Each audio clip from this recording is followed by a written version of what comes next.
Hello YouTube and welcome back to my Land of the Lustrous reaction series, the manga. Very, very cool. Hoseki no Kuni, whatever you want to run with. We're back. It's Friday night. I've just had a coffee and I'm ready to rock and roll with some more content. Last week was a shorter one, albeit still a lot of content, still a lot of speculation there within. If I had to say a general end point of last week, I think we've got like two sides brewing, and that's going to be a direction going forward, I guess, right? I don't think I was too far off base when I said Land of the Lustrous Civil War, something equivalent to that, which is kind of really fun. I don't know. I wonder how long we'll keep up this dual storyline as well, if we'll focus a little bit more on the moon now and then the ramifications after the fact, or we'll swap back and forth. Again, these are questions that can only be answered by me actually reading the damn thing. Either way, YouTube comments up there ready to go, starting here with Capella. I'm very glad about that part of the reaction where you discuss the implication of Kongo's change and that could have on Foss, as I think that's the most interesting part of these chapters. This is mainly because the theme of change now doesn't only apply to Foss, it applies to a lot of other characters, starting with Sensei, of course. And the question is, of course, how much of this change was only brought about by the conditions that Sensei was in, those conditions brought forth by Foss's somewhat sinister plan? I don't know. Like, that's an interesting one, right? Do we need to get into these kind of situations out of our comfort zone, something like that, to genuinely change as people, as beings, as whatever you want to call them? There's something in that, I think. Like, if anything, the rest of the manga and I guess the mythos of the world has shown that your surrounds and the people and the things that surround you are what define you almost, right? A little bit. But so again, we need this external factor on Sensei almost, and have him kind of not left to his own devices.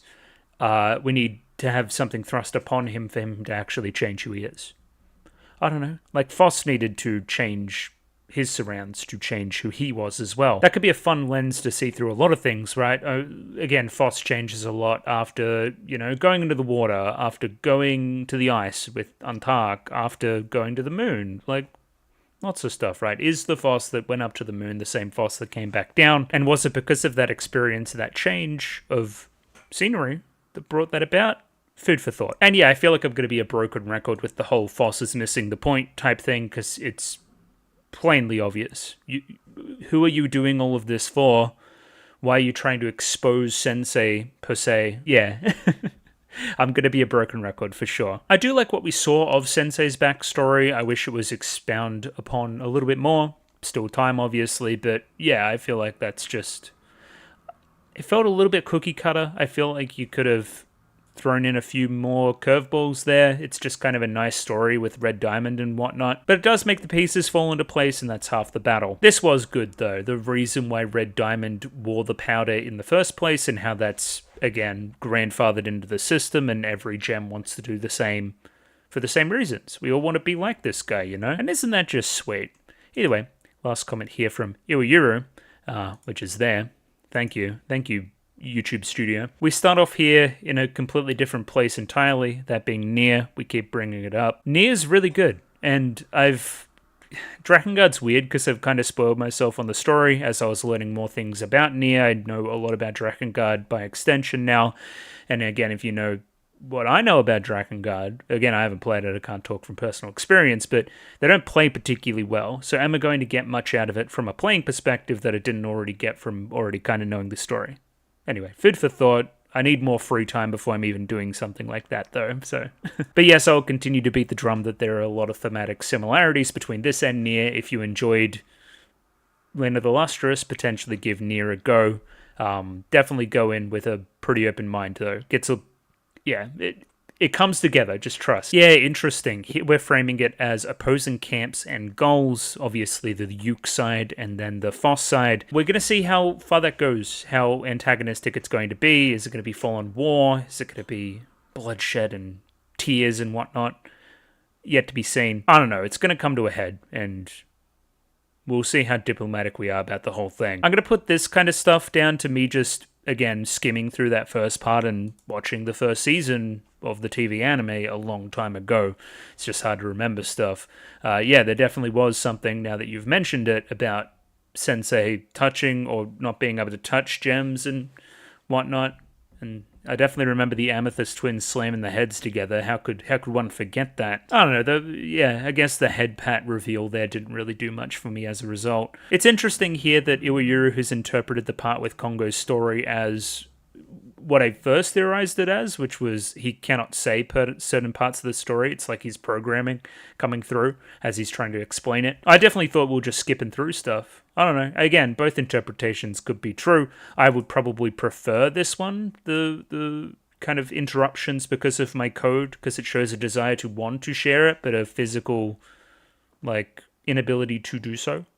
That's interesting, I think. Very much like my form is not in line with my spirit, or my humanity, so to say. I don't know, it's weird with Sensei, obviously. Yeah, kind of the same thing Acmeo was saying about the Lunarians, right? Like, our function doesn't fit our form, which, there's a lot in that. I find that personally very resonant. Oh yeah, and I highlighted the wrong thing. This is the Amethyst twin clunking head part. I don't know. I pre-read these comments. I don't know if I'm blowing anybody's mind doing that, but yeah, I read the comments as they get uploaded 16 hours ago, and then I'll kind of recap them in the here and now. This was about the Amethyst twins being taken away, which, yeah, I definitely thought that for a minute, but yeah, upon recollection, they got smashed, and then somebody else saved the day, and we kind of skipped through it. I too find this fascinating. I guess we're trying to get at here how much of Kongo's decisions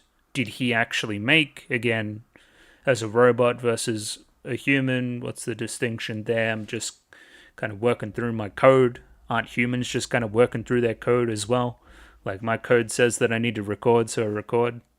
I don't know, I'm like a recording robot. Did he make the conscious decision to do the whole Red Diamond thing, or was it coincidental that it just happened upon him? How much of a role does he have in that?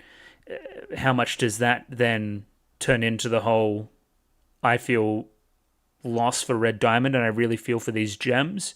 I feel like he wouldn't feel that way as strongly if he didn't almost premeditate it and really want this to occur. I don't know. Again, agency in the story, I don't know. Don't know how much he has. I'm very happy I went back and added this part too. Cinnabar is a pretty important character to this whole thing, and kind of analysing that last little bit where Cinnabar is actually part of the group for once it's important. It's very important. Boss, what are we doing this all for? You must think about this. And yeah, I chose in the moment not to Google Kongo's full name either, because I'm like, oh, that's... You wouldn't proper noun it all up if it wasn't important, so we're going to leave that one for if and when it occurs, if and when I do the full Buddhist research thing, if and when people in the YouTube comments want to provide me with that information. As we say here, very foreshadowy and stuff. Very cool. How about we give Patreon a shout out and then we'll jump straight into reading some? How about that? I want to get to chapter 70, at least. We'll see. Either way, if you want to go beyond chapter 70, Patreon is down, linked in the description below. $6 a month will get you next week's video 1 week early. Sounds pretty cool to me. Many people have done this, up to and including Mickey Babbers, AJ, Bananarama Hamadama-sama, Bisa, Capella, Chobo Ribby, Copley, Dapper Dwarf, Ed, Fancy Question Mark, Fleur Nightingale, Fruit, Fusel, Gloriana Tenebrae, Glyke, Greybeard, Guanal, Gus N, Hans Peter, I'm Mildly Anxious, Ika, Yako Yavnen, Jacob R, Jummy Boo, Joran, Kasogtha, Kelvin, Clem, Nosta, Cot Begemot, Lick H, Lou, Marco-san, Mistake L Chen, Molly Weinberger, Mr. Maniacs, Parnik, Pencil Shop 333, Ronlad B&K, St. Lily, Sal, Sam1373, Skeleton, Tentacult Member, Waifu Overdose, Without a Net, Yuki Ali, Zach, Akumansa, Binshi, Voodoo Chili, and Aidan O'Brien. Thank you to everybody for giving me money. I enjoy the money. And yeah, as I said before, let's just jump straight in. I'll kind of do a bit of recap as we're starting again on chapter 65, I believe. No, chat room, I was incorrect. It was chapter 66, Freedom. Yeah, we just had that big old conversation with Yuke and stuff. They're going to work together, have a blank slate, start anew, all that kind of stuff, to whatever end. They're not discarding Sensei. They're not allowing Sensei to discard them.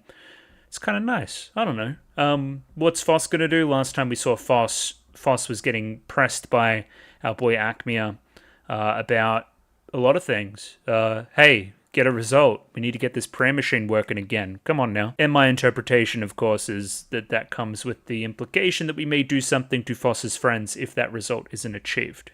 I don't know. Seems kind of bad. Either way, we have our good friend Cicada here to start us off. Even we Lunarians are incapable of hating Congo. And look at my good friend. He's deep in thought. He really truly is my favorite character, for sure. I would like to imagine that they were just sitting in silence or something, or standing in silence, and he's just brought this up out of nowhere.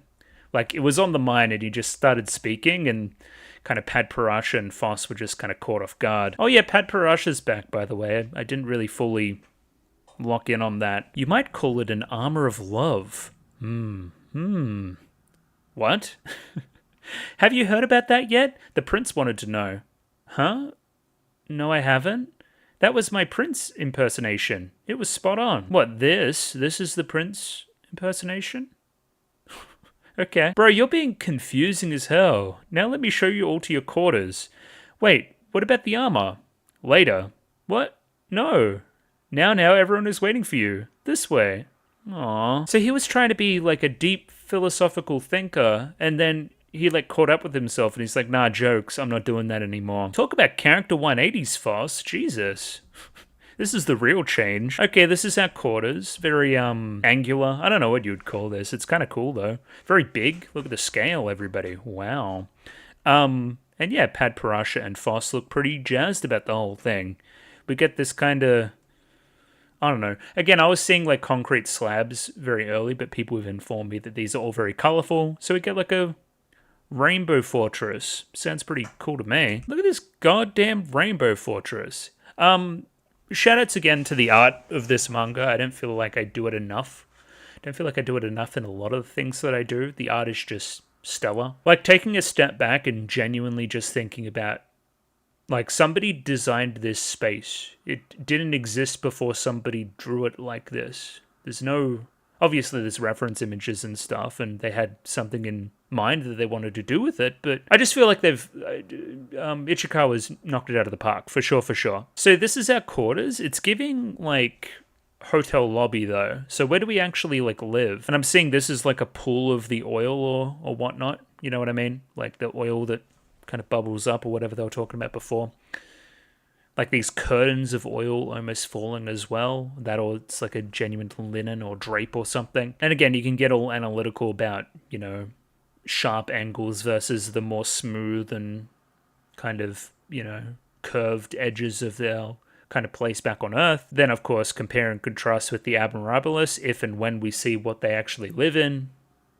Yeah, I don't know. There's lots of cool stuff going on. Anyway, we clearly did the 2-page spread there because it's pretty fascinating. Like, it's, you know, it's meant to show off the scale. It's meant to be intimidating. It's like, you know, in anime when they will, like, you know, do 2 or 3 big establishing shots, like where it's somewhere, like, really awesome and new. That's what it kind of feels like to me. Wow! This room is huge, says, I'm gonna imagine Daya, maybe? Nah, maybe, Goshen, of course. Potentially. We renovated your lodging facility, Great Foss. Great Poss Poppy, of course. And added a room for each of your friends. Oh, I see. To solve your problem with swarms of Admirabilis, we mixed the construction materials with a scent they don't like to make sure they wouldn't bother you. Oh, I see. We're doing, like, anti-homeless architecture against the fucking Admirabilis? That's kind of fucked up. But they're treating them like pests. I hate this. My snail people, come on now. These 2 individuals will be your concierges. If you have any complaints, like pillows being too hard or the temperature being too low, please allow them to help. I have a feeling you 2 are also spying on us. Very cool. This is giving... Yeah, like I'm in a country... Like James Bond or somebody is in a country where they're, you know, not normally supposed to be or something, and like we have, it seems really nice and luxurious and stuff, but in reality we're spying on you and we're watching every move and stuff like that. And yeah, Foss straight to the point here. I need you to fix my friends that you ground into sand. I don't think the concierges did that specifically. Yeah, I'm loving this stuff with scale. Just yellow diamond right up here, right on the top there. Pad Parasha, yellow. But yeah, like, it feels like we're like on the opposite sides of like a gorge or something almost. It's definitely a nice place, very spacious.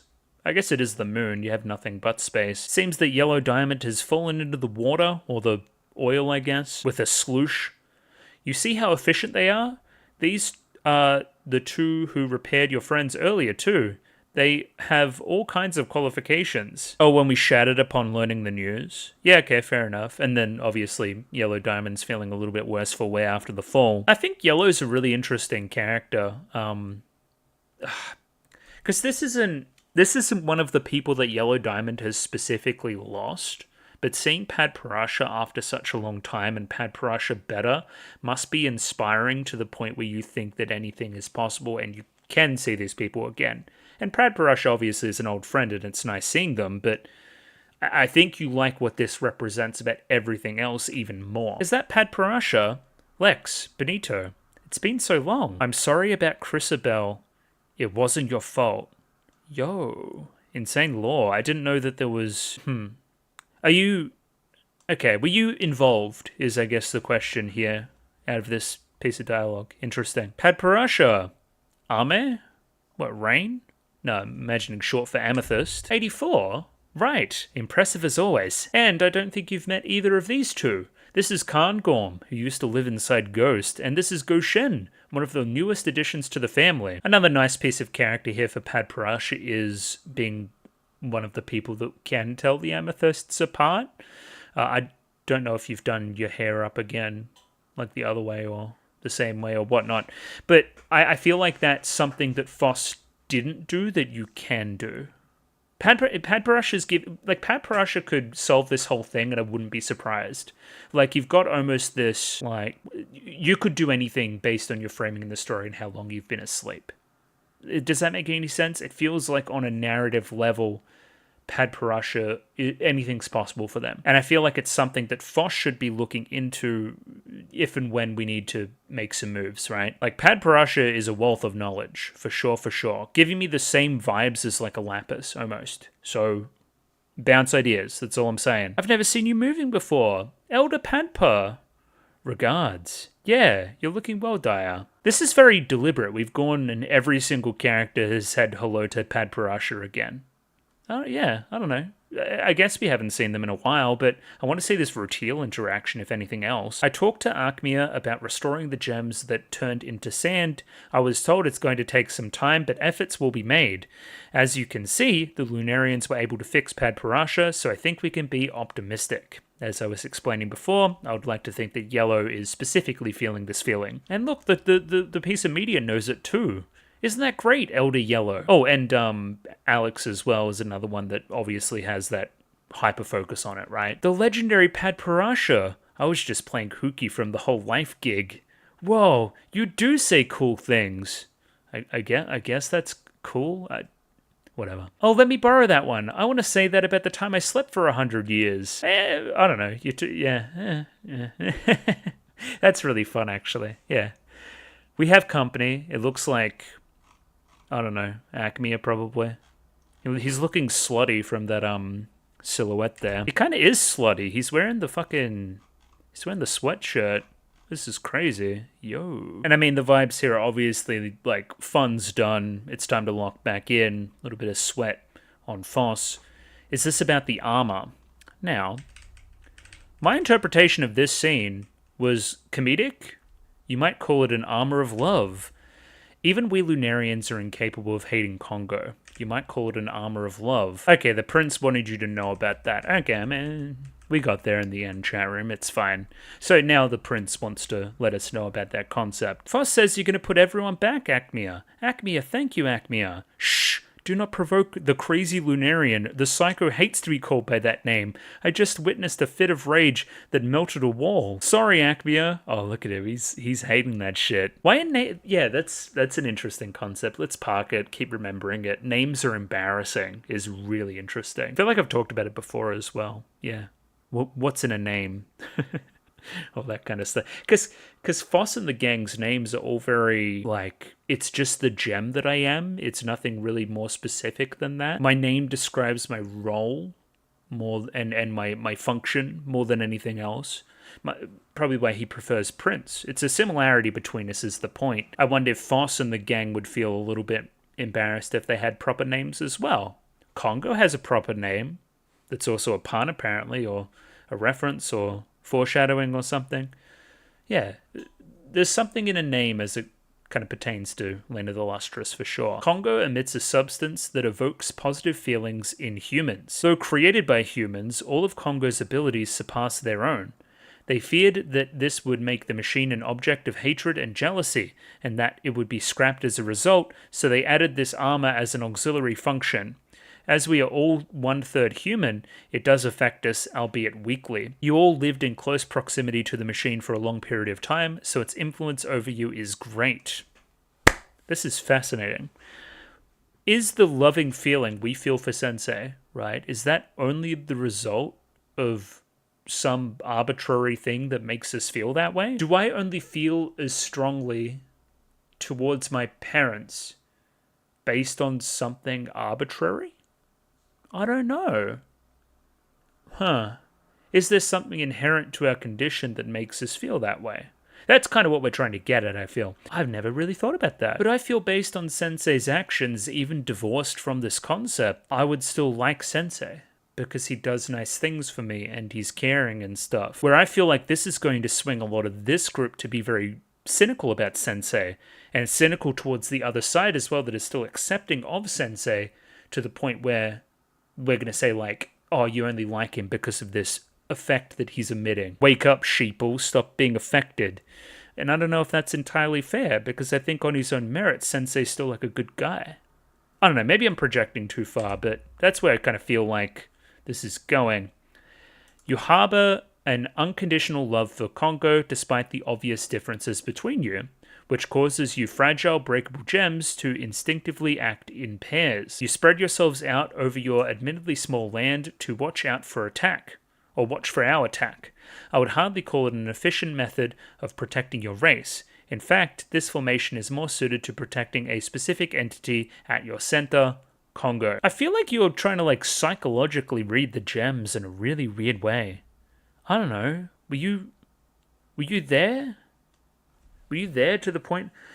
Do you know that's the reason why we're in pairs? Because I think, if you want me to be cynical about it, I think there's something to the human condition about wanting to be in a pair on like a life proliferation level, right? Like I was seeing these couplings more as like romantic couplings, like, or the vestiges thereof. I didn't think it was some weird tactical thing to protect Sensei in the middle. This is screaming conspiracy theory from Acmea, but I feel like we're gonna buy it. Because again, he's proven that he can help us.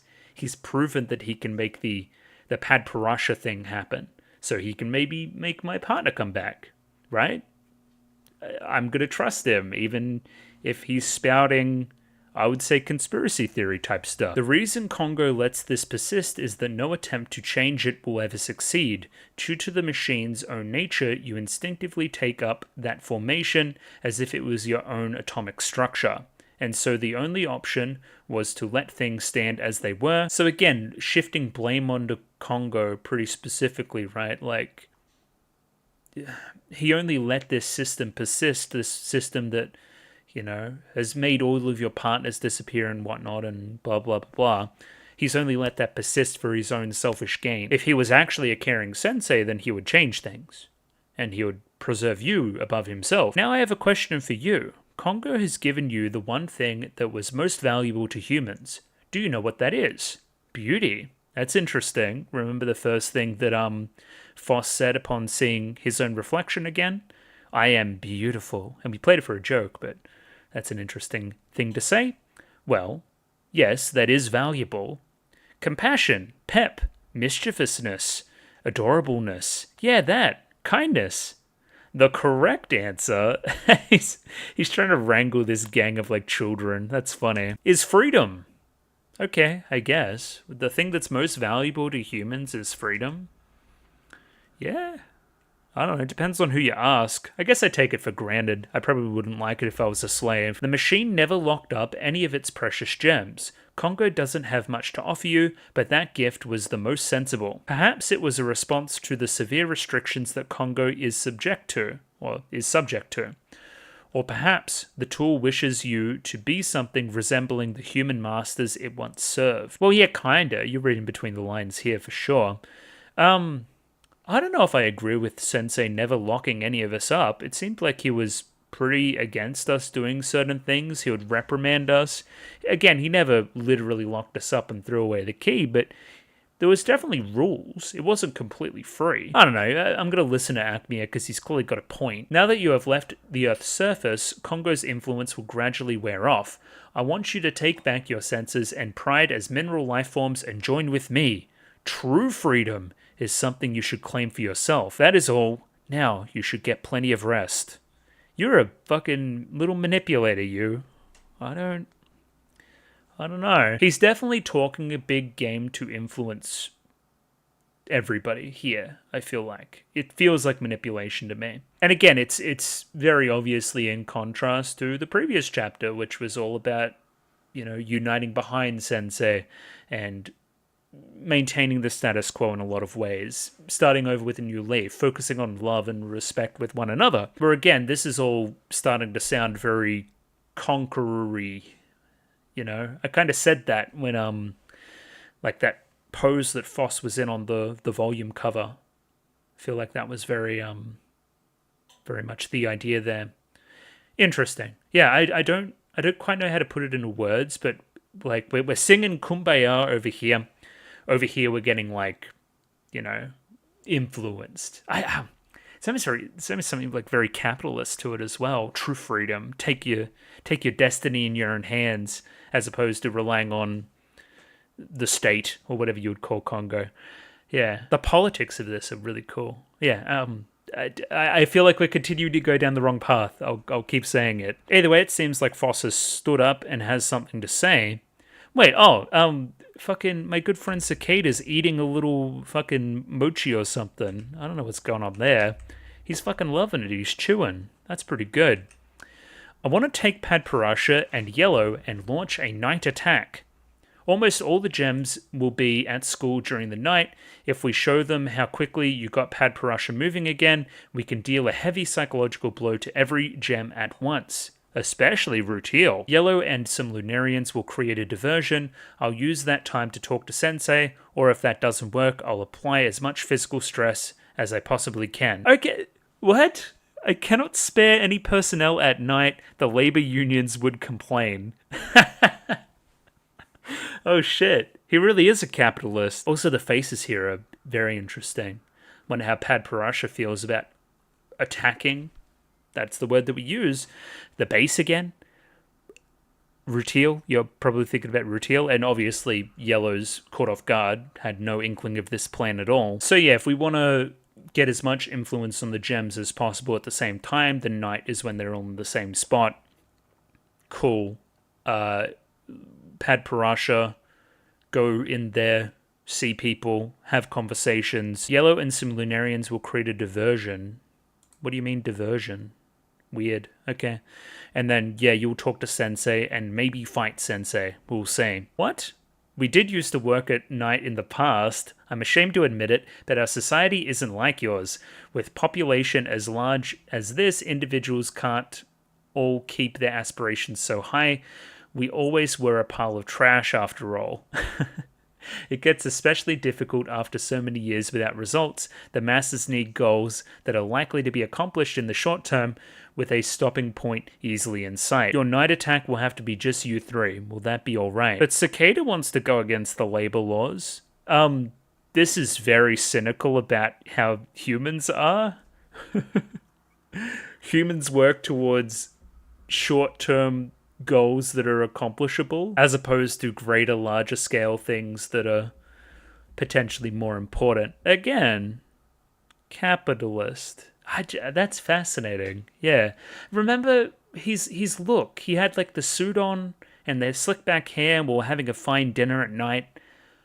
I feel like that's all linking in very well into his character. You're the only Lunarian with a conscience. Your prince is trash. Who said that? Hey, yo. Only to operate the machinery, don't evaporate on me. Okay, so Cicada is coming with. And we're also calling him out or something. I think this is only like funny joke stuff, but sure. He then gets handed a clipboard of sorts, and we look down. As for your request that we restore the gems that we ground into sand, there are a couple of things I'd like you to understand. Okay, this conversation seemingly is going to continue into the next chapter. What is this pose? What the fuck? Anyway, next chapter. Cairngorm.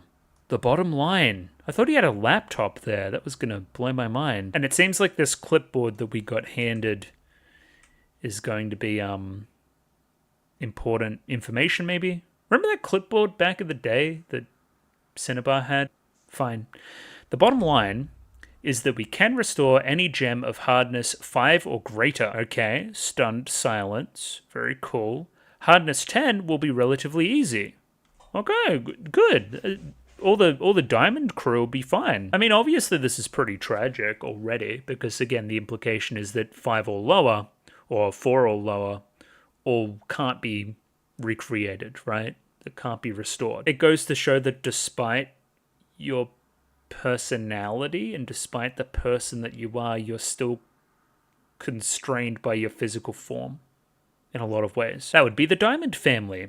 It won't go as smoothly with 9, 8, or 7, but it will be possible. We should be able to barely manage 6 and 5, but any gem 4 or lower, you'll just have to do without them. The pieces of you gems have been strewn across...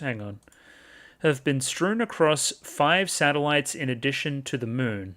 Okay, they're up in space too. Any mineral that's 4 or softer would be ground down further from the friction of rubbing against other gem particles. Furthermore, the main components of these satellites' crust are plagioclase and pyroxene minerals that have a hardness of 5 to 6. Constant contact with these materials would have reduced the soft gems to particles too small to be seen with the naked eye.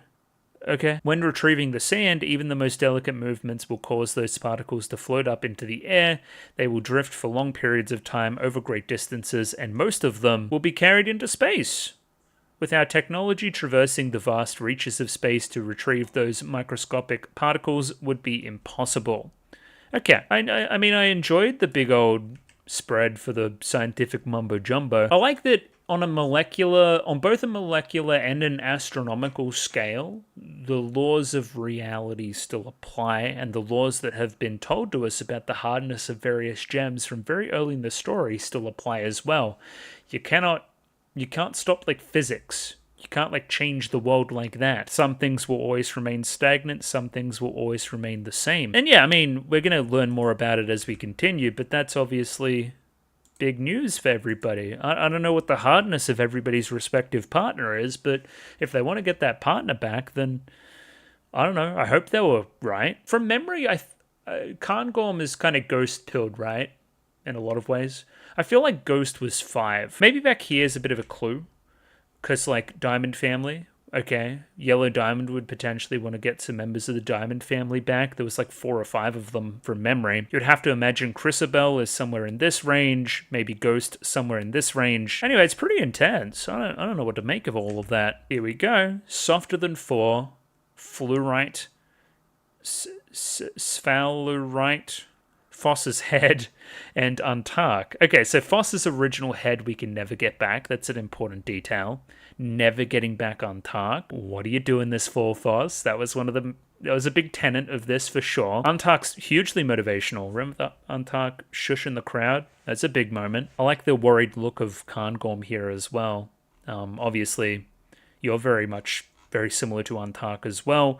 You're very concerned about how Foss will react to this information, maybe watching if Foss comes back through, or Lapis. We'll have to see if Foss locks in here. At this point in time, I can only promise to restore gems of hardness 5 or and above. Should I proceed? Well, I mean, yeah, you should, but I'm not happy about it, which is, I'm pretty sure, the vibe here. Yes, please do, as a shell-shocked Foss agrees to the terms. Very well. Foss. It's our only choice. And again, concern from Cairngorm.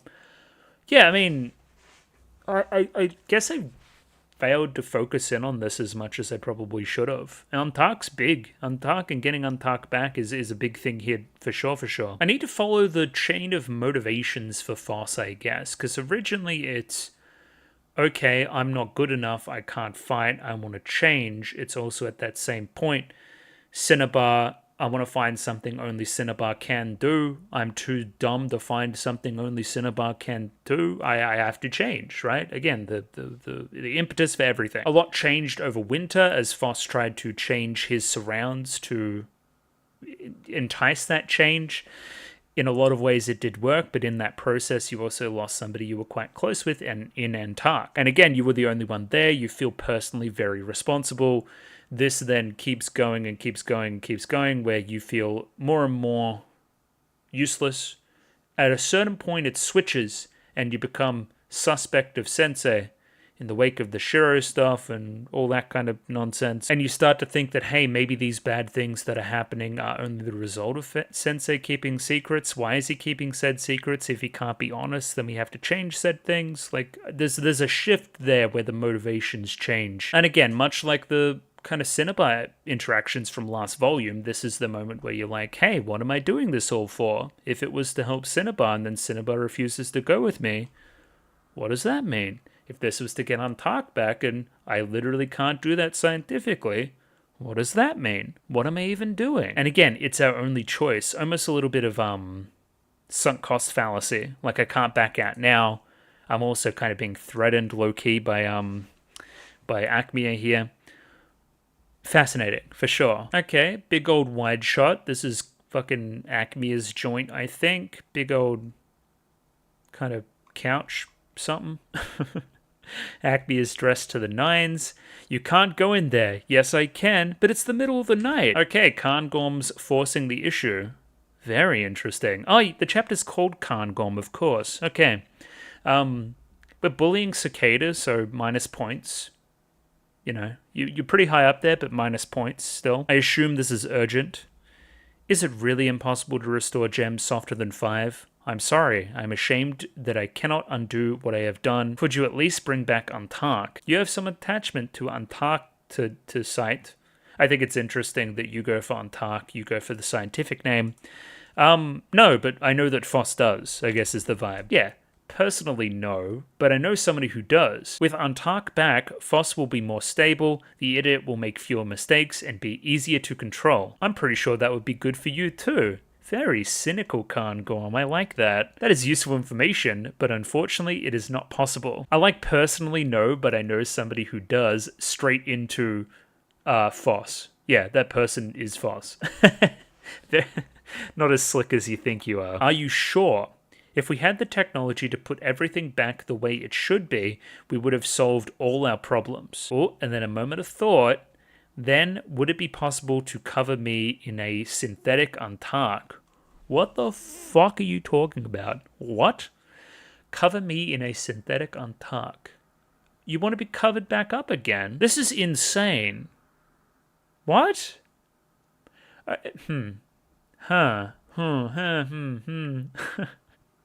don't know what to make of that at all. Okay.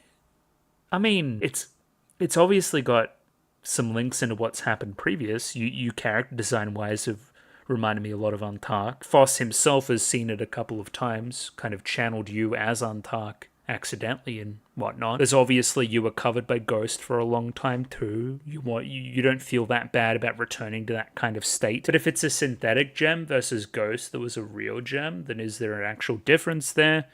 It's an ethical quandary, to be sure. That way, I could be Untark. I do think we could do that, but why would you need to? Why? Why? I have to protect Foss. Why? Because that's what I was told. By whom? By my old self. I guess that's the last thing Ghost said, protect Foss or something. I forget, I'd have to go back and look, which luckily for me I can. I want you to protect Foss, okay? Ghost! Yeah, okay. Interesting. Yeah, so that's what the last word Ghost said. Yeah, huge moment here for Cairngorm, for sure, for sure. I see. You were a double-layered quartz, weren't you? Pardon me. We go to touch. Okay, I would ask a little bit more than pardon me before doing so, but sure.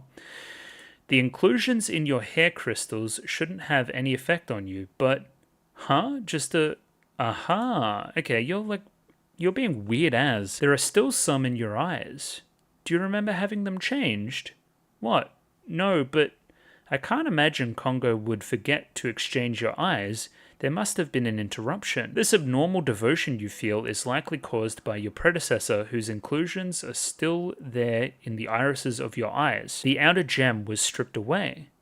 Huh, so there's still a little bit of ghost in your eyes? What an interesting eye, too. It almost looks like some Admirabilis type shit. That's kind of crazy. The outer gem was stripped away, and you were finally released from your prison, but you were still bound by the chains of loyalty that had already been forged. Your winter duty, the role you now occupy, in the end, you're always playing the substitute. Nobody realizes that your pitiless predecessor is controlling you from deep inside your eyes. No one even senses that anything might be wrong. Your predecessor is forcing you to be inordinately kind and cooperative towards Voss. You can think your own thoughts and fight it all you want, but the final decision is never yours. The endless cycle has you exhausted, and now you'd rather become Antark. You want to discard yourself. Am I wrong? Did I pay for therapy? What are you doing? But I mean, I think this is fascinating combination with last chapter where we're talking about those feelings that you feel and that attachment you feel to Sensei is fake. Hey, Kangom, the attachment you feel to Voss is also fake. But if that's fake, then what even is real? I mean, there is a scientific explanation here that we go into, right? But also I feel like you just have like a good rapport with Voss, and that you two care for each other and have saved each other a bunch of times and whatnot. I feel like a relationship has naturally grown. There doesn't need to be some scientific reason for it to be the case. But it seems like something we're really hitting hard with this part of the story. So that kind of comparison, that dichotomy is pretty important, I feel. It's something the show wants to show. Something that the story wants to get across. How did you? Okay, I guess we hit the nail on the head here with Kangom. I know a thing or two about curses. I decline your request to turn you into Antark. I will not allow you to chain yourself even more. Freedom, of course. You only see your end goal in all of this as being nothing is also freedom. Freedom from this mortal coil. I don't know how to put it into words, but this is all just very, very interesting. Like, freedom seems inherent to Acmea as a character. It seems that something he truly, truly, truly believes in. And will almost outright deny anybody's attempts to, I guess, like the shackles that they're currently in, because it's so antithetical to him. In that way, he is also ensnared. He is also trapped by Congo. He's also trapped by his form. He's trapped by the vestiges of humanity. This is all integral to his character, for sure, for sure. Okay, seems like we're going to get a little bit of liquid in our hands, and we're going to wash the makeup away. I don't know what you'd call it, the resin. Again, you're going to shed the thing that associated you to Sensei. You're going to shed the kind of, all the resin stuff that we do to look like him. You're going to shed that away, shed those chains to humanity almost in the same way that you want to shed your chains to humanity too. We're going to wash it all away and, hey, embrace the inner you, the true inner you, as opposed to this facade that you put on the outside. The real you is the color of our world's beautiful sky. That's also fascinating too, because the sky on the moon is space. You're the color of space, which is nothing. Our world's beautiful sky is nothing. There's a lot going on here, chat room. I'm going to be real with you. I would accept a request to remove the quartz from your eyes. If you want to be free, then wait here. I'm going to get my tools. Again, the decision is with you still. I don't want to force you into freedom. You need to make the choice if you want to be free. This is all just fascinating, chat. This is fascinating. Yeah, I wonder what Kangom's going to do. I feel like this scene wouldn't be in the narrative if Kangom didn't follow through with this and remove the quartz. Oh, big moment here. Kangom, left alone to his own devices, up on those heels, which start to immediately crack with a bit of a goosh in the sound effect department. I got psychoanalyzed to the point where it's shattering my entire being. I got fucking mind melted. I got fucking brain fucked. But what is this? There's a ghost holding me together, embracing me? Okay, and then it continues to shatter. I'm not going back. Shattering again. Continuing to shatter. Nails on the ground. I want to be free. And then all my fingers come off. What are we left with? What? I want to be free, but then my own form makes me run away. Yeah, and then I like smash against the wall here. I lose an arm in the process. I'm hanging on for dear life. Again, staying in that room is freedom, which is also an oxymoron, but anyway. And it seems like Acme has gone down here, grabbed the hand, clasped it shut, and is going to maybe... Oh, shedding an eye too. And is maybe going to follow through with freeing Cairngorm here. Yeah, I'll take care of it. And we've picked up Cairngorm, embraced him, and yeah, freedom will be accomplished. I can't say I saw any of this coming. This is fascinating. He was completely right. Acme was completely right. Hey, I'm starting to question everything based on what he was saying, and my own physical form is keeping me in place, stopping me from making that change, almost pulling me away. I read this as an embrace, but now you can see this as, hey, no, you're leaving. You're leaving because you're going to betray the almost curse that I've put on you as Cairngorm. You're going to betray Foss. You're going to change. And this is you resisting change. I mean, I don't, again, I'll say it again. I don't even know how to put it into words, but it's fascinating. Well, yeah, the next chapter's called Change. Huh. Weird. Okay. I did not see this coming at all. Can this manga stop being so damn interesting? These recording sessions, they're meant to be shorter than this, I swear. Chapter 68. Change. Or like a, when you like wake up and you go like, oh, like that. I think that's what's going on here. Yeah. It's morning. It is morning, right? I think so. That's the thing that lights up in the colors of the sky that tells you what the time is. What the hell are you talking about? Okay, so there's some doohickey down here that gives you the time of day and lights up in whatever color the sky would be at that point. Okay, push, squish, ding. When it says ding, it opens, and I get on. It's an elevator, chat room. Yeah, now looking at that certainly is an elevator. Very cool. Yeah, it's giving like hotel lobby, for sure. And then you get surprised by Amethyst. Eek! Good morning. This up and down tube sure is convenient. I wonder how it works. I just assumed Cicada was moving it. Oh, look at this. This is cute. Again, I'm going to do the thing I do every week. I'm happy we're doing something a little bit more light and cutesy, because last chapter was fucked. It was almost like body horror towards the end. Like, am I really in control of my own self type questions? And now we're into like cute, dire elevator shenanigans. I don't know. I feel like that's just good pacing. But there's one on the other side too. Cicada sure is busy. Maybe there's a lot of cicadas. Ah ha ha. And then they both catch themselves and like, oh, what are we even doing? Do you think Foss is okay? The poor thing just stopped moving after we talked about restoring the others. Yeah. I want to help Foss feel better about Antark and the hardness thing, but I don't know how. Yeah. What's that ding for? I think it's the we're here ding. Very cool. Ah! There is multiple cicadas? There's a fucking female cicada? Yo. This is sick. Good morning. Fun framing stuff again. Look at those two panels up in the top corner back to back. Very cool. You're a twin crystal too, Cicada? The gem is asking if you're identical twins. No, people do say we look alike, but this is the prince's attendant, B.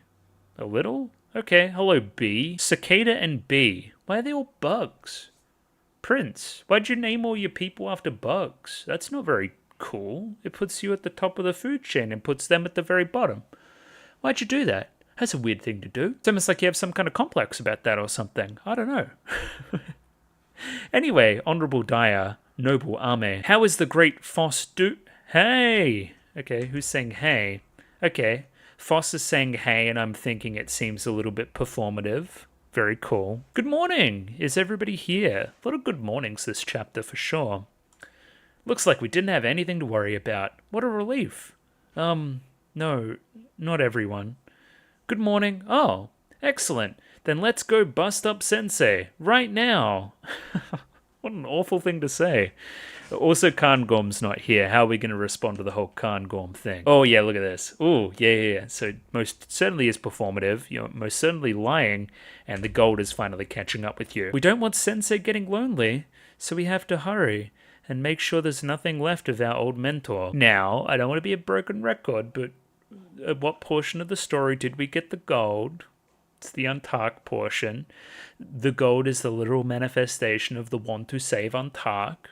It going haywire here at this point is kind of natural, and goes to show that there's a lot of the old Foss left, I feel. I also like everybody's surprise faces down here. I don't know, they're just very cute. Okay, well, what eventuates from here? Okay, a big old... Sure, big old... Everything's falling apart.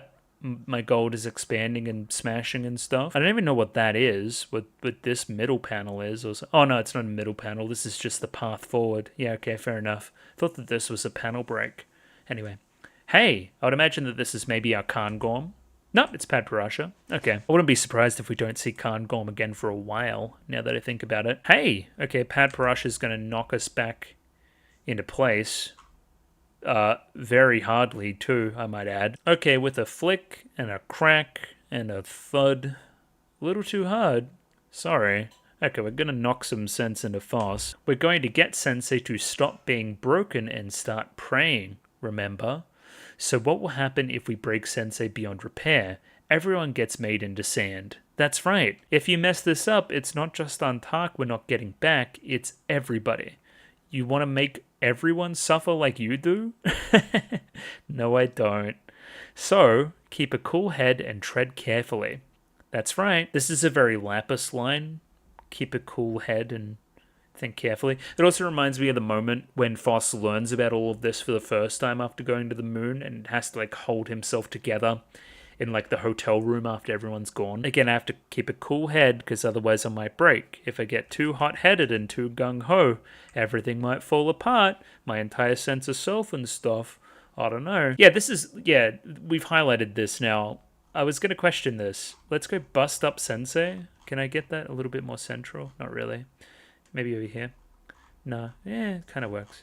Yeah, that's not the goal, buddy. The goal is to try to convince him.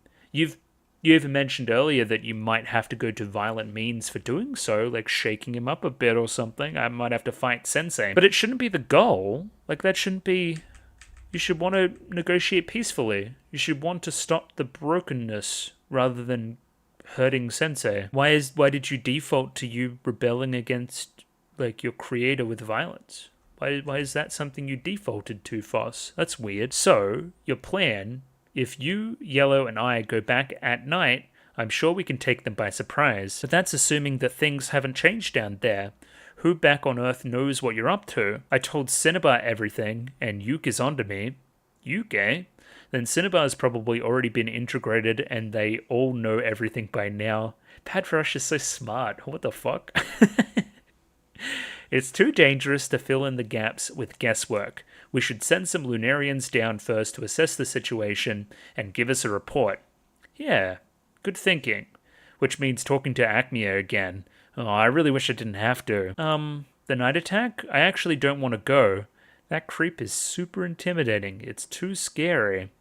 Okay, Foss, you're not really listening to the people right next to you. If you like, we can take a message to the prince for you. Really? You're awesome. Huh? You're ignoring me? But if we want to avoid pointless battles with our friends, we're going to need your talents. I'm counting on you. Aw, well, since you need me... Wait, is this Yellow again? Such a pushover. Okay, so all it took was a little compliment and you're right back on board. Yellow's kind of dumb. That's funny. Also, again, more evidence Padparasha being very, very smart. Padparasha and fucking Lapis. I want to see a conversation there. I think that would have been crazy. Oh, another thing. We should bring somebody to keep an eye on you. and stop you from going berserk like you did a minute ago. Of course, that should be the ever-stable Cairngorm. Bastion of stability, Cairngorm. Nothing's wrong with Cairngorm. Wake up one day, Cairngorm's the same. Wake up the next, Cairngorm's still the same. Of course nothing's changed.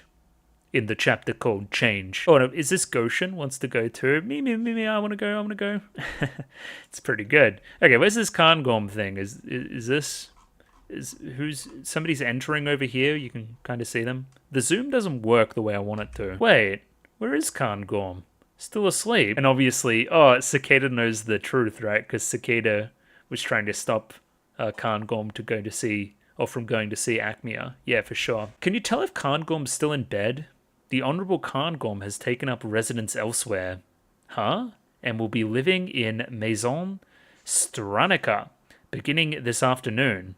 What the fuck are you talking about? Maison Stranica. Yeah, this thing's the only thing that I found on YouTube that even remotely... that I found on Google that even remotely had Stranica in it. I don't know. It's probably not that. It's probably not that. It's probably something else. Because Maison is like French or something. I don't know what any of that's about. That's weird. Either way, it seems like we're going on over to the Maison right now. Okay, and we're sassing it up. Have you got a bra on? Hey, yo. And the shoes, too? Look at the shoes. I got them pearl shits on. That's crazy. Hi. Huh. You took off your powder? Huh? Yeah. I was told I look better this way. Told by who? By who? Who else? Oh? Right. Anyway. What the fuck are you talking about? What is this meant to say? I was told I look better this way. Told by who? By who? Who else? I was told by the prince. Are you like hopelessly devoted to the prince guy now? To Acmea? I hope not. For the record, I think that he might be right. I think you look a lot better with this color scheme. I just think it looks fucking awesome. Anyway, Lapis's hardness is 5, right? Once we get the body back, I can give you the head. Really? Well, whatever you do. I mean, it's not my head. You don't care? Nope. Okay, you're very nonplussed about the whole thing, which I guess is only natural based on the conversation of last chapter. And the next time we go back to Earth, I want you to come as my assistant. I don't wanna. But could you anyway? Please, please, please, please? Ugh, not this again. So you almost think it's like sarcasm and you're going to like a jokey mode, where I think that this is pretty genuine now, right? Okay, and you, like... This isn't good.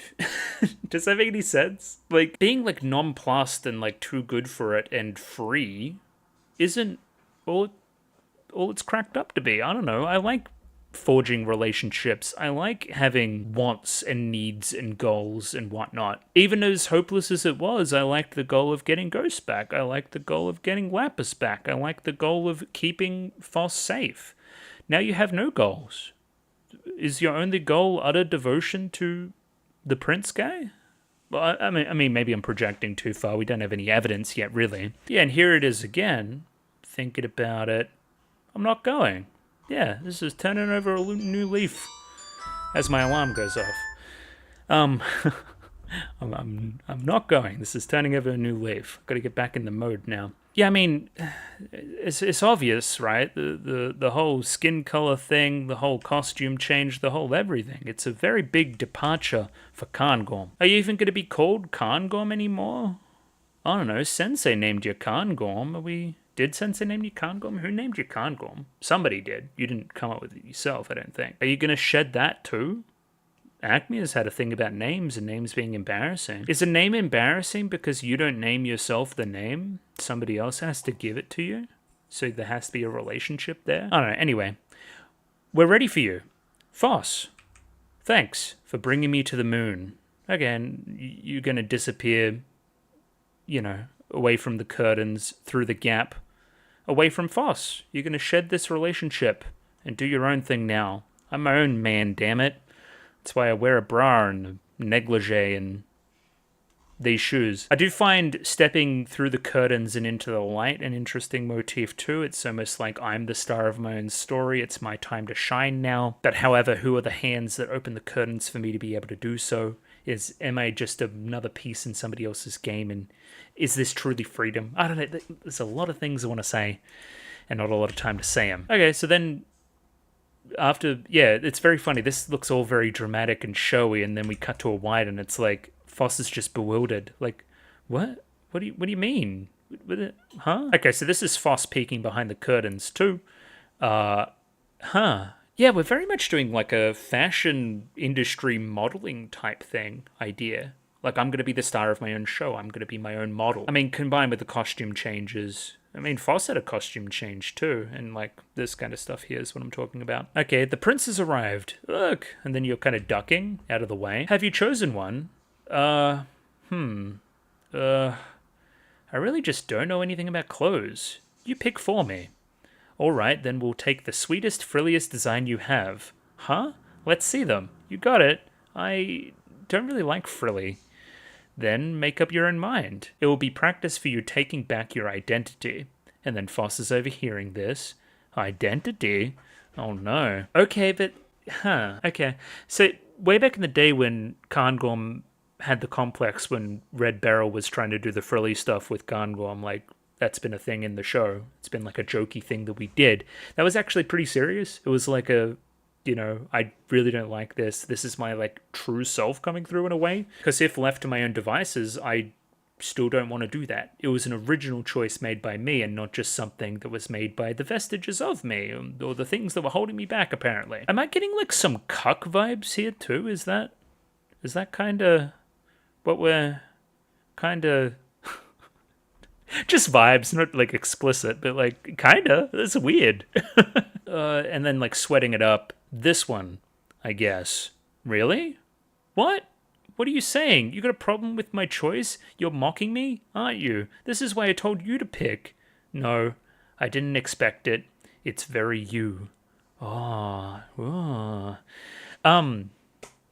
I mean, this is the relationship that I see between Sensei and some of the gems sometimes, right? Like a parental figure, like a guardian, almost like a deity, like a prince, somebody that I look up to, somebody that I let make these decisions for me. Okay, I don't really know what's happening here, but there's a whoa from Foss in the corner who's like, whoa, this is new, this is a development. Something has occurred overnight. And then there's an eep over here, and I don't really know the context. Okay, Foss revealed himself. Okay. Yeah, this is all just very odd. I can't say I saw this coming at all. Okay, next up, Chapter 69, Constancy. Very cool. The liar, or not the liar, the cucky is revealed.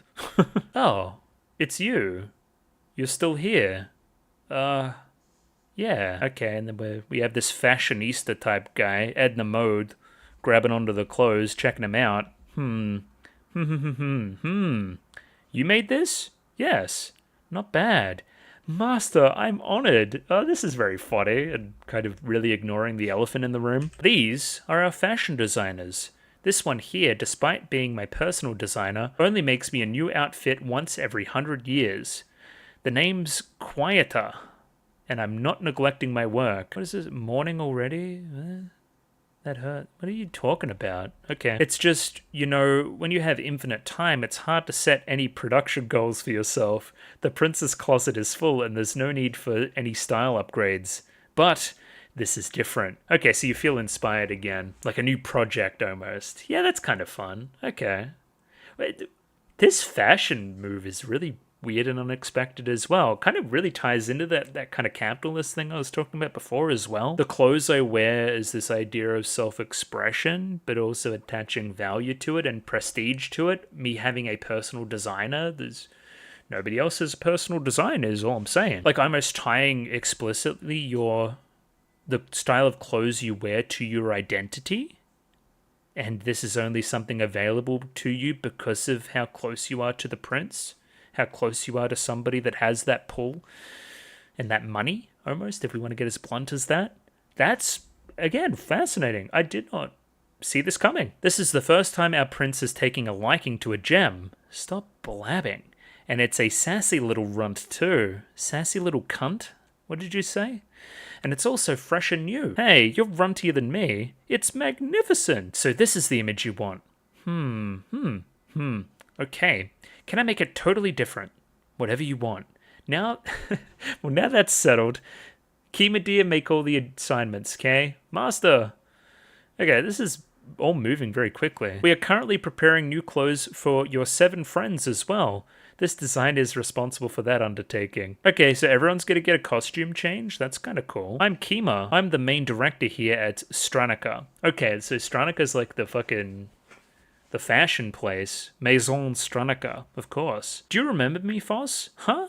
Oh, well, you were unconscious. Okay, so that's when you made your little outfit before. I'm gonna give this everything I got, so look forward to it. Right. Thanks. It's time, my prince. What is it time for? Look at these two. They're loving it up. This is weird. Yo, in the corner over here. Look at that. Yo.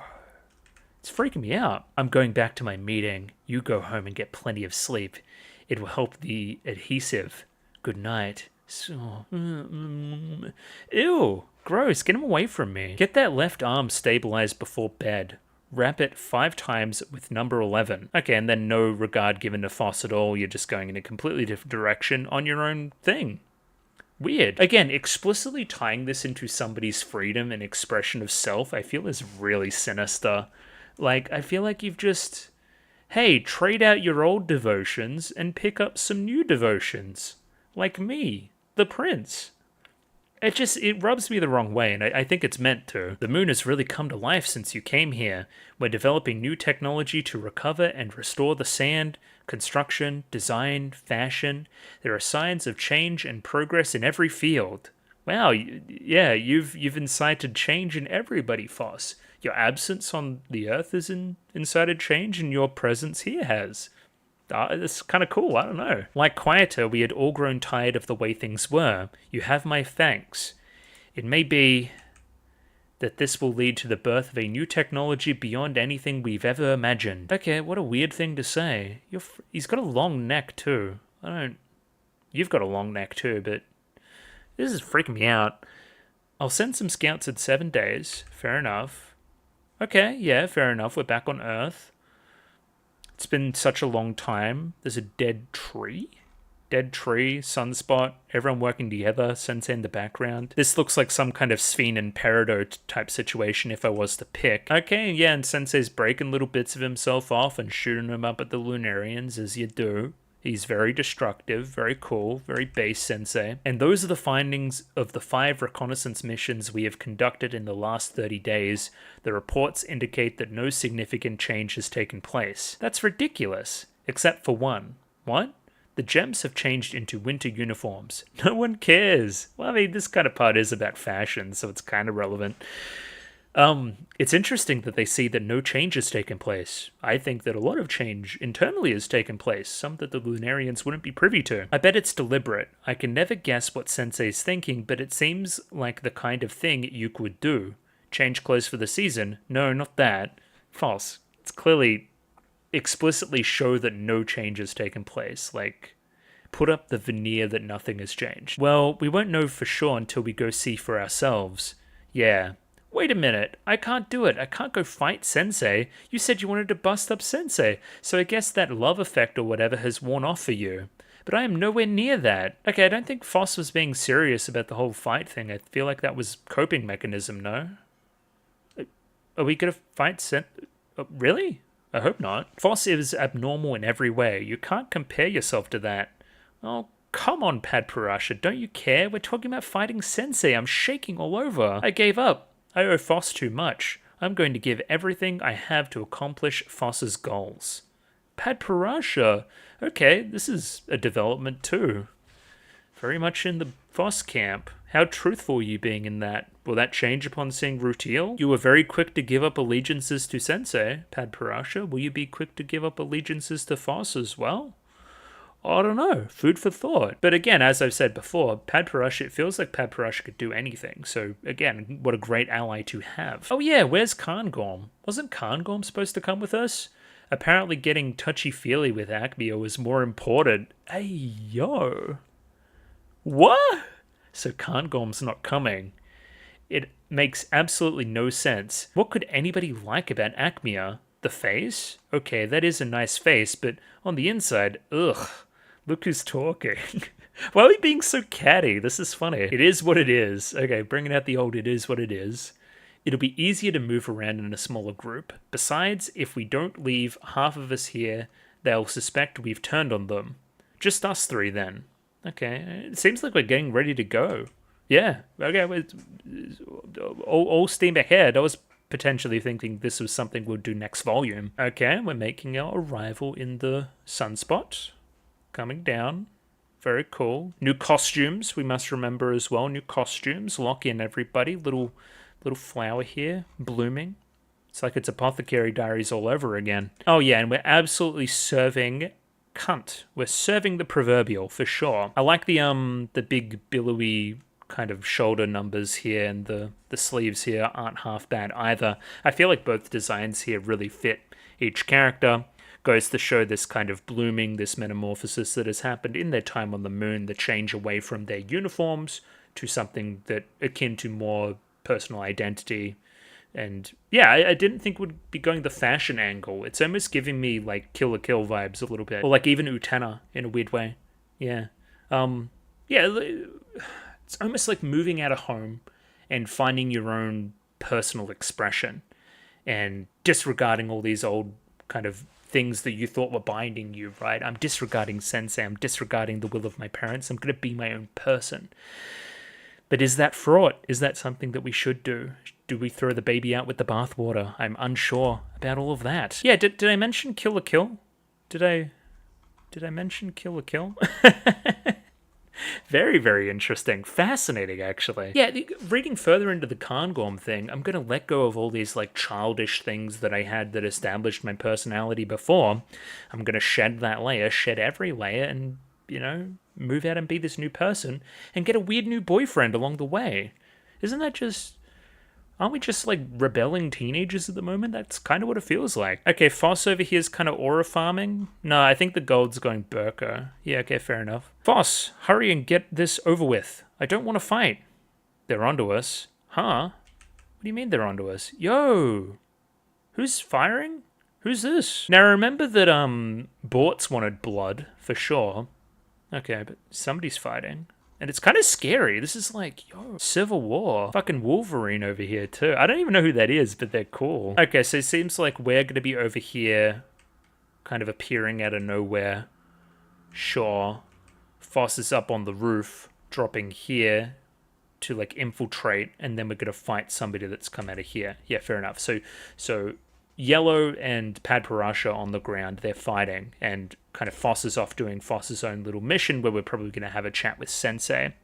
And if I was to think about pacing stuff, this is probably going to encompass this last chapter of this volume. Oh, no. Okay, I thought Sensei would just be here, but no, Foss is a big dummy. That is most certainly not something that Foss would say. Why are you so mean to Connie? I hope it isn't Coney. Coney 2012, everybody. We all remember, right? You're unbelievable, you little ingrate. Frankly, I think something's really wrong with you. But I'm doing this to help. Where is Sensei? And who is it that you're helping? The Lunarians? Ooh, everyone's fucking turning on Foss. This is crazy. Look, you got Melon upset. Melon's over here fucking frowning. Like a big old tsundere. That's funny. And who is it that you're helping? The Lunarians? Bye-bye. Did we drop through some fucking trap doors? What is this? What is this bye-bye? Bro thinks he's Markiplier. Before Dawn, apparently, is the name of Chapter 70, and definitely the last chapter I'll be doing in this session, closing out Volume 9. Okay, yeah, seems like there was some trapdoor type situation or something, and we've dropped right through. Foss is left in the lurch a little bit. I'm 1000% sure this is a trap. If I look through that door, I bet Bortz will pop out of it. Okay, calm down. Cool head, tread carefully. Billow, willow, pulley bully, pillow fillow, pellow wellow, folly wally, poly wallow, folly foley, folite. Stupid Foss, what a loser. Why are we trolling? What is this? Okay, that also wasn't on screen for you, but look, there's a bunch of bullshit on screen. That's crazy. Okay, so Foss got, like, baited into, like, Homer Simpsoning, like, why you little, going to go strangle Melon or whatever, and then Bortz pops out of the fucking walls and, oh yeah, look at the little star eyes down there. That's great. Oh, so it is Rutiel. Interesting. Rutiel still hasn't really put the resin back on either, looking very similar to kind of Cairngorm in that process. That's interesting. Yeah, so we're quickly panning away from the Bortz fight over to the Rutiel Padparasha thing, and Padparasha has no kind of qualms about striking at the neck of Rutiel. Rutiel potentially has hesitancy towards stabbing Pad Parasha. Still some feeling there, probably. And Pad Parasha notices this, I feel. Come on, stop! And Yellow's just off to the side doing her thing, or doing his thing, excuse me. Pad Parasha is awake. Isn't that a good thing? Come on. Seems like Rutiel isn't listening and pays, I would say, the ultimate price. This is pretty brutal. Pad Parasha's fucked. I'm hopelessly devoted to Foss and nobody else. I don't care about the person that literally doted over me for thousands of years while I was unconscious. I care about Foss and the moon. This is a crazy thing to do, Pad Parasha. That's fucking cold. Okay, we see Rutiel here saying my, and then not being able to say anything else because we shattered into a million pieces. Here's Yellow maybe thinking that, we're the bad guys? I guess we're the bad guys. Okay, then we're gonna get jumped. You're getting jumped by, I don't know, Obsidian maybe? This is Zircon, and this is the other Amethyst. It's obviously significant with the whole yellow diamond Zircon thing, to have Zircon over here saying this line. Yellow. Whoa, whoa, whoa, it's not what it looks like. I just wanted to know what happened to all the gems who got taken. So obviously there's some feeling of betrayal that you would even go through with this leaving Earth type idea. Everyone's gotten very tribalistic very quickly. Like, I don't know, it's super violent. Look at Pad Parasha go. Oh my god. Settle down. Yeah, I'm not sure this is what Yellow wanted, right? Yellow didn't really want to do the whole bloodshed thing. Pad Parasha, again, is just doing it. Pad Parasha, you're going too far. This is... Where is Sensei? Fucking full-on Batman. You don't need to protect that machine. It isn't even alive. Sensei is just a tool. So what? So what? Sensei is the reason we've had to fight for so long. The Lunarians aren't getting what they want because Sensei is broken. You can't trust a thing the Lunarians say. If you're my 2 cents, the truth is somewhere in the middle. I don't feel like Sensei is just a tool. I don't feel like, I'm just a tool in that case. You're just a tool. I feel like he's grown a sense of self through time and change. But I also don't feel like outwardly rejecting everything the Lunarians are saying is helpful either. I feel like there's somewhere in the middle of these two extremes we can find a happy medium. But it makes sense. You just want to believe it. Excuse me. Something has to change. You only think that because you were weak. I'm doing this for all of you. Coward, don't make this our fault. This is all very quick and it's all coming to a head like crazy. Standing on the bell and making it gong is very interesting too, because the bell's been this indicator that the Lunarians are here, that a threat is here, that somebody that is threatening us, our people, is here. So accidentally ringing it when Foss is here is, again, like shorthand for Foss is now the enemy, and is also taking up the side of the Lunarians. Yeah, it's very... I'd love to see this animated, I say it every week, but I feel like this dialogue's very quick, and I would love some fighting interstitial here to break up these lines between each other. Is this like a gold type deal, or I don't know what that is, but wham, apparently. Yeah, it seems like we're getting the better of Borts, which is impressive. The gold coming into play, one holding the sword, one grabbing the legs. With a Thran, a Thrur, we're seeing Borts being tossed around. See? Look how badly you're hurt, and Sensei hasn't come to help you. That's all you amount to. That isn't living. That isn't freedom, goddammit. I'm sure Sensei's cut up on the inside about it, at least a little bit. He's probably going to emerge here shortly. And here's the kicker, ladies and gentlemen. So, Foss is taking it a little bit too far, pulling, Bort's limb from limb. Who's this jumping in to save the day? To actively fight against Foss and actively fight for Bort. And, we're in direct opposition. That must be my good friend Shinsha. Cinnabar. Hey, Foss. What are you doing this for? This has led to your direct opposition with the person you were trying to save and find a role for. Ironically, your actions have found a role in a place for them in society in that process. That's kind of funny. Anyway, we must remember the poison, the mercury, the everything there, so that's pretty bad. We don't want to get that on us. It seems like we're getting showered in it before Pad Parasha is here to save the day again. Big old fucking swoosh. Big impact. Protecting Foss and shattering Cinnabar in the process. We must remember that Cinnabar is a hardness of like 2. Very, very limited hardness. Yeah, I don't know where the sword comes from that hits Foss even. Is it Pad Parasha's sword? Bit of friendly fire going on there, shit. Okay, but Padparasha saved the day and stopped us from getting all poisoned and stuff, so that's pretty good. Oh, but then Bortz locks back in. You can tell the hair coming through here, rushing through, almost like chopping Foss in twine. Yeah, you guys got ambushed. They were well prepared. You didn't expect the Cinnabar angle. Yeah, it seems like things are going bad for our heroes. Heroes, I guess. Yeah, look at that. Look at the aftermath. You know? Well, this chapter was called like Daybreak or something, right? It was something akin to that. Before sunrise. Yeah, again, this is all happening in the dead of night. We're just killing each other, and for what reason? And here's the kicker. Look at this. This isn't really what you wanted to do. Yeah, yeah, you're right. This isn't what I wanted to do. This was not the plan. Thank you, Yuke. It seems a little bit a little bit humble, or like you're trying to humble us a little bit, like very smug, like you're jeering us after a loss. But yes, Foss is like staring up into the sky in the stillness after everybody's been like knocked out. And Yuke's like, hey, what the fuck did you do any of that for, buddy? What was the point? Even this shot of Foss in the grass here is kind of like the first shot we see of Foss in like the show and in the story. Again, this isn't what you really wanted to do. This is hitting the nail on the head for sure. This can't have been the point. We'll find a way to move forward when no one gets left behind. We'll think of one together. Okay, so Yuke wants to repair things, but it seems like Foss has other ideas. Foss looks fucked up here too. But there's no going back. Anyone softer than 5, me included, we need you for our future. Okay, so yeah, again, you're very much like Ohana means family. Nobody gets left behind or forgotten. And Foss is very still like, no, I've gone too far to the point where I can't come back. There's like sunk cost fallacy again, right? I can't go back to the old me. I can't revert from the change. Again, it's like losing the head and replacing the head. It's this real like no going back moment, you know? Okay, we need you for our future. Foss staring off into the middle distance. There is daybreak, there is a sunrise, and we have 3 sunspots coming along at the same time. Woohoo, we love our labor laws. Okay, but it seems like we're bringing the procession. There's a bunch of cherry blossoms. It's a big old sunspot. Holy fuck. Okay. This is everybody. Everyone is here.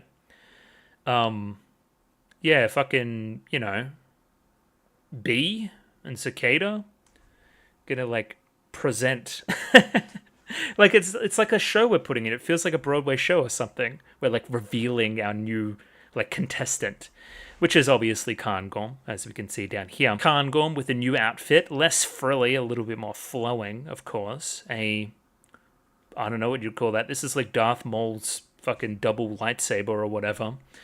Yeah, I feel like I want to talk more about like this being presented as a show and this being presented as something that's very like artificial and fake feeling and performative, and you associating that with your own individuality, but in reality you're just being fed another's individuality and thinking it's the same as yours. I don't know where I land on it. There's probably some change needed to be made, but this feels like an insane character turn for Cairngorm. Like insane.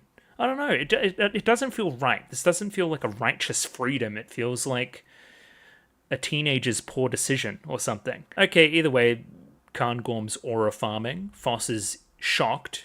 Everybody's all very scared too, Yuke included. Because I think Cairngorm's ready to drop and start killing people, I think.